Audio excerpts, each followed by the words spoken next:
Hörmətli izləyicilər, kanala abunə olub like etməyi unutmayın. Günün xəbərləri təqdim edir. Sumqayıt və Xırdalan şəhərləri, eləcə də Masazır qəsəbəsindən Bakı istiqamətinə gələn avtobusların Masazır dairəsindən keçməklə rahat və maneəsiz hərəkətini təmin etmək üçün sözügedən dairədən başlayaraq xüsusi hərəkət zolağı təşkil edilib.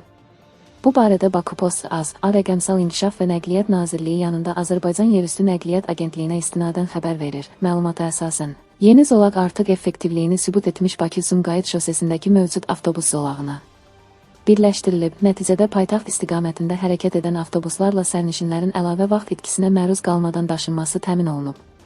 Təşkil edilən xüsusi hərəkət zolağı ilə 10 marşrut xətti üzrə 130 avtobus ümumilikdə 650 dəfə hərəkət edir və gün ərzində bu avtobuslardan istifadə edən 40.000-ə yaxın sərnişinin sıxlıqda qalmayaraq rahat daşınması həyata keçirilir. Bildirilir ki, gündəlik Xırdalan şəhəri və Masazır qəsəbəsindən paytaxta 170 minə yaxın sərnişin daxil olur.